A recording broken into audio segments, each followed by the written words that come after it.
Mateus, capítulo 1. Esta é a lista dos antepassados de Jesus Cristo, descendente de Davi, que era descendente de Abraão. Abraão foi pai de Isaque, Isaque foi pai de Jacó, e Jacó foi pai de Judá e dos seus irmãos. Judá foi pai de Pérez e de Zerá, e a mãe deles foi Tamar. Pérez foi pai de Esrom, que foi pai de Arão. Arão foi pai de Aminadab, que foi pai de Nasson, que foi pai de Salmom, e Salmom foi pai de Boaz. E a mãe de Boaz foi Raabe. Boaz foi pai de Obed, e a mãe de Obed foi Ruth. Obed foi pai de Jessé, que foi pai do rei Davi. Davi e a mulher que tinha sido esposa de Urias foram os pais de Salomão.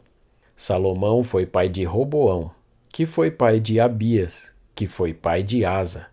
Asa foi pai de Josafá, que foi pai de Jorão, que foi pai de Uzias. Uzias foi pai de Jotão, que foi pai de Acás, que foi pai de Ezequias.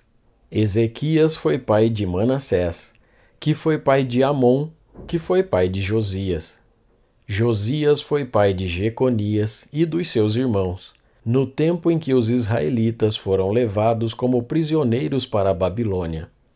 Depois que o povo foi levado para a Babilônia, Jeconias foi pai de Salatiel, que foi pai de Zorobabel. Zorobabel foi pai de Abiúde, que foi pai de Eliaquim, que foi pai de Azor. Azor foi pai de Sadoc, que foi pai de Aquim, que foi pai de Eliúde. Eliúde foi pai de Eleazar, que foi pai de Matã, que foi pai de Jacó. Jacó foi pai de José, marido de Maria, e ela foi mãe de Jesus, chamado Messias.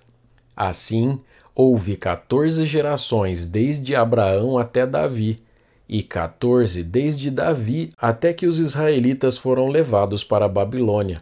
Daí até o nascimento do Messias também houve 14 gerações. O nascimento de Jesus Cristo foi assim. Maria, a sua mãe, ia casar com José, mas antes do casamento ela ficou grávida pelo Espírito Santo. José, com quem Maria ia casar, era um homem que sempre fazia o que era direito. Ele não queria difamar Maria e, por isso, resolveu desmanchar o contrato de casamento sem ninguém saber. Enquanto José estava pensando nisso, um anjo do Senhor apareceu a ele num sonho e disse: José, descendente de Davi, não tenha medo de receber Maria como sua esposa, pois ela está grávida pelo Espírito Santo. Ela terá um menino, e você porá nele o nome de Jesus, pois ele salvará o seu povo dos pecados deles. Tudo isso aconteceu para se cumprir o que o Senhor tinha dito por meio do profeta. A virgem ficará grávida e terá um filho que receberá o nome de Emanuel. Emanuel quer dizer, Deus está conosco. Quando José acordou, fez o que o anjo do Senhor havia mandado e casou com Maria. Porém, não teve relações com ela até que a criança nasceu. E José pôs no menino o nome de Jesus. Capítulo 2. Jesus nasceu na cidade de Belém, na região da Judéia, quando Herodes era rei da terra de Israel. Nesse tempo, alguns homens que estudavam as estrelas vieram do Oriente e chegaram a Jerusalém. Eles perguntaram: Onde está o menino que nasceu para ser o rei dos judeus? Nós vimos a estrela dele no Oriente e viemos adorá-lo. Quando o rei Herodes soube disso, ficou muito preocupado, e todo o povo de Jerusalém também ficou. Então, Herodes reuniu os chefes dos sacerdotes e os mestres da lei e perguntou onde devia nascer o Messias. Eles responderam: Na cidade de Belém, na região da Judéia, pois o profeta escreveu o seguinte: Você, Belém, da terra de Judá, de modo nenhum é a menor entre as principais cidades de Judá, pois de você sairá o líder que guiará o meu povo de Israel. Então Herodes chamou os visitantes do Oriente para uma reunião secreta e perguntou qual o tempo exato em que a estrela havia aparecido. E eles disseram. Depois os mandou a Belém com a seguinte ordem: vão e procurem informações bem certas sobre o menino, e quando o encontrarem, me avisem, para eu também ir adorá-lo. Depois de receberem a ordem do rei, os visitantes foram embora. No caminho, viram a estrela, a mesma que tinham visto no Oriente. Ela foi adiante deles e parou acima do lugar onde o menino estava. Quando viram a estrela, eles ficaram muito alegres e felizes. Entraram na casa e encontraram o menino com Maria, a sua mãe. Então se ajoelharam diante dele e o adoraram.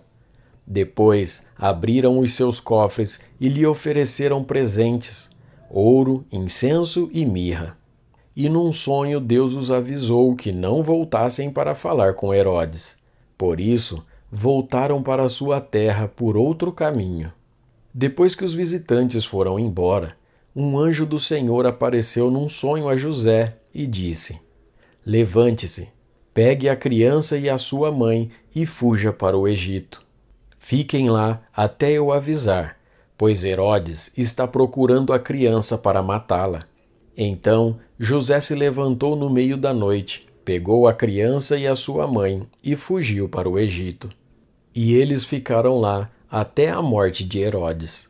Isso aconteceu para se cumprir o que o Senhor tinha dito por meio do profeta: eu chamei o meu filho que estava na terra do Egito. Quando Herodes viu que os visitantes do Oriente o haviam enganado, ficou com muita raiva e mandou matar, em Belém e nas suas vizinhanças, todos os meninos de menos de 2 anos. Ele fez isso de acordo com a informação que havia recebido sobre o tempo em que a estrela havia aparecido. Assim se cumpriu o que o profeta Jeremias tinha dito. Ouviu-se um som em Ramá, o som de um choro amargo. Era Raquel chorando pelos seus filhos. Ela não quis ser consolada, pois todos estavam mortos.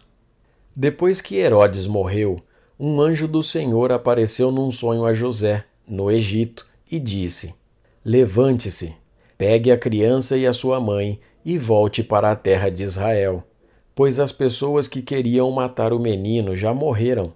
Então José se levantou, pegou a criança e a sua mãe e voltou para a terra de Israel. Mas, quando ficou sabendo que Arquelau, filho do rei Herodes, estava governando a Judéia no lugar do seu pai, teve medo de ir morar lá. Depois de receber num sonho mais instruções, José foi para a região da Galiléia e ficou morando numa cidade chamada Nazaré. Isso aconteceu para se cumprir o que os profetas tinham dito: o Messias será chamado de Nazareno.